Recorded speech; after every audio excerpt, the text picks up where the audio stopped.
तर फ्रेंड्स, अशा तऱ्हेने आपण आता दुसऱ्या गावात आलो. ह्यावाला जो टॉप आहे ह्यावाला फक्त 50 रुपयाचा मी त्यांना सांगितलं. त्यांचा काही विचार होत नव्हता घ्यायचा. अगोदरच आपलं मूड होतं ऑफ, कारण ते एका गावावरून आलो, तिथं फक्त आपले झाले होते 150 रुपये. आखरी जसं वाटत होतं तसंच झालं. यांनी फक्त आल्यात, पूर्ण कपडे पाहिले, साड्या पाहिल्या, पण घेतलं काहीच नाही. जाऊ दे, आता अजून थोडंसं पुढं जातो.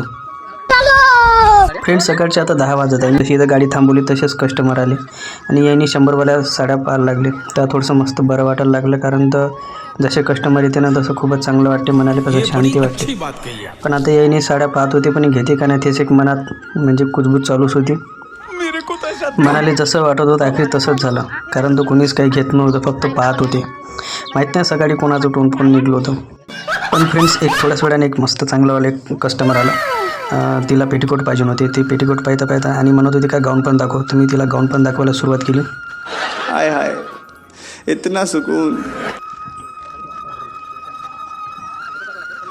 मी तिला अगोदर 150चा गाऊन दाखवला, त्याच्यानंतर 220चा दाखवला, त्याच्यानंतर 350वाला दाखवला आणि एक 400वाला दाखवला.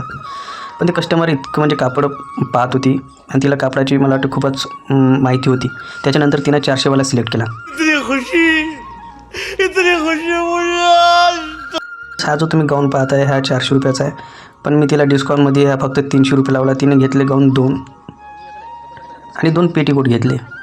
असं मिळून तिचं बिल शायद मला वाटते 840 रुपये काहीतरी असं समथिंग झालं होतं. आता तिथून जसं समोर आलो तसंच आणखी एक कस्टमर आलं. त्यांना एक ब्लाऊज पीस पाहिजे होता शायनिंगवाला, तो मी त्यांना दाखवत होतो. थोड्याच वेळाने त्यांचे मिस्टर पण आले, आपली स्टील बावडी दाखवत. त्यांना ते म्हणत होते का मला नाईट पॅन्ट दाखव. त्याच्यानंतर त्यांना मी नाईट पॅन्ट दाखवायला सुरुवात केली.